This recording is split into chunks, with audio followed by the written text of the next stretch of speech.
Hello, I'm Josh Johnson, and welcome to Virtual First Friday here at Railroad Square. This month, we are highlighting incredible African-American artists. To start, we have Leon Hicks, a master engraver and printmaker. For those of you who don't know Leon Hicks, and hopefully that is very few of you, Leon is an absolute treasure. Leon is an academic, but his claim to fame, or his notoriety, is most palpable in the fact that he is a master printmaker engraver. It is a technique that takes so much skill, and it is a skill that Leon has mastered. And he has a studio, a working studio here in Railroad Square.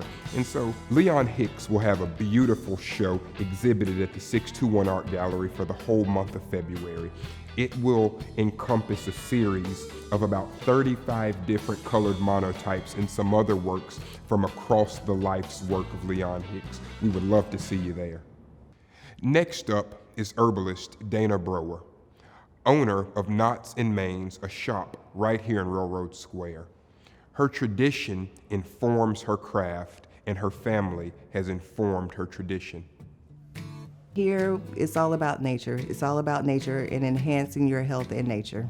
I create all my products, hair and skincare products. I also create soaps or whatever else I want to create. My journey began with my own health conditions. I have chemical sensitivities to lotions, and my face was always broken out, or my skin was always broken out or itchy. So my journey into natural care was personal. It was purely personal. Everything I created was for myself, but the public became interested in those products, and I started selling them.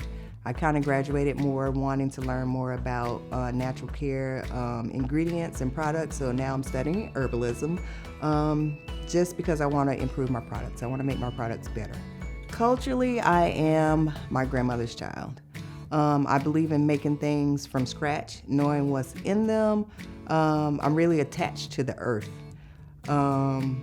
because that's the way we grew up. We grew up eating fruits and vegetables off the trees, growing our own things, making our own things. So it kind of just comes natural to me to be this, culturally, I'm a Southern country girl.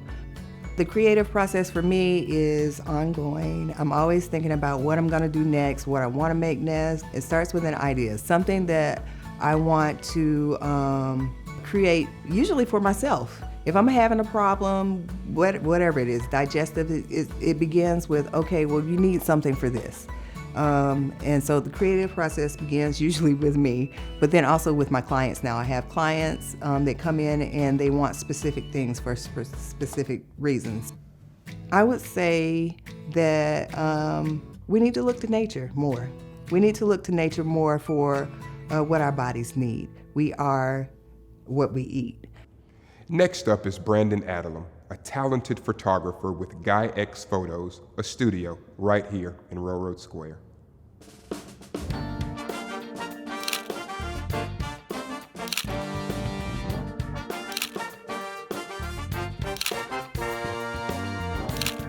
Here at GuyXPhoto, we specialize in portrait photography as well as weddings. Okay, so I started photography in 2016. I'm into cars, and my brother had just bought some new wheels for his car. And at the time, videos for cars were starting to really blow up. So we decided that we would make a video of his car. And of course, I was chosen because I had the best iPhone at the time. So I went ahead, I recorded it on my phone, edited it, and put it on YouTube, and it got a lot of views. And of course, that reinforcement from the views kind of fueled me to like doing it. And I just figured maybe if I had a camera, the quality would be much better. So I got the camera and I just continued to grow, and now I've expanded it to GuyXPhoto. We have a thing at FAMU called Set Friday, and that's just kind of how I launched what I was doing. I would go to Set Friday, take pictures of people, post them on Instagram, and then tell them that I can send them the pictures, but they would have to follow me. So in that one day, I gained roughly 300 followers. And from that point, I just, kept going, I find a lot of my inspiration for my photography from music. It's mostly music, but a lot of times I draw from really anything. I've had times where I've seen squirrels outside and it's inspired me to, do something artistic. But for the most part, it's music, sometimes movies. Next up is Mary Proctor with her visionary collages, paintings, and assemblages. Welcome, this is Mary Proctor, and I want to let you know a little of my story, how I got started. It was in 1995. 94, I lost 3 members in a house fire, and one of them was my precious grandmother who raised me. I was painting on the Woodville Highway, and I painted due to the loss of grandma. I wanted to tell people about how wonderful she was, the stories she told me, and I only focus on the good. I do not focus on anything negative. I focus on positive because I found out you cannot erase and go back and pick up negative and go forward. You have to pick up positive. You got to pick up things that are good and go forward. So here I am with my wonderful painting out here to tell you that it was in 1995 I started, and I wanted to come out of depression. I was down, I had missed my grandmother, and I wanted to know what was my purpose in life. I was outside the road, and there was a New York gallery owner in 1995. She passed along and saw all of her wonderful works outside the road. And she said to me, she said, ma'am, she came in and, ma'am, what is this? I told her, what are you talking about? I'm just writing on things. She said, no, ma'am, this is folk art. I said, ma'am, what is folk art? I never heard the word folk art before. All I know, she loved it so much. I thought she was weird, really weird, but she was a New York lady, had a gallery, came in, looked at my beautiful works out here. You can see the sun shining on. She looked at my beautiful work, and guess what? She bought 5 doors. And guess what happened? She took those doors. I didn't want to sell them, but 10, well, she paid me $5,000. 10 doors she took and went and told me she was going to come back for me in New York City. Guess what happened? She took the doors, came back a year later. I had a one-woman show in New York City. My doors was sold for $2,500 to $5,000 a door. It was incredible. And I'm just here to tell you, I have never stopped. I love doing it.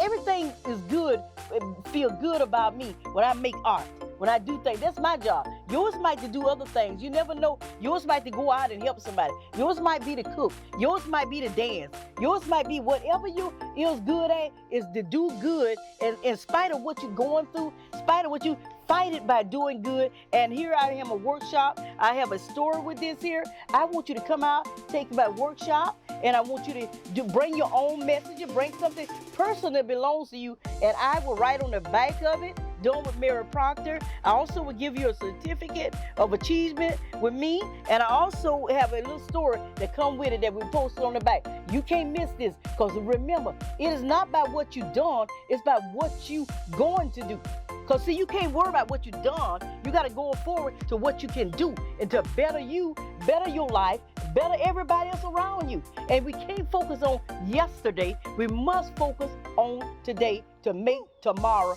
better. This is Mary Proctor. Thank you. Thank you so much for joining us with this month's Virtual First Friday. We had such a good time highlighting incredible African American artists that add to the flavor, the essence, and the spirit of this city.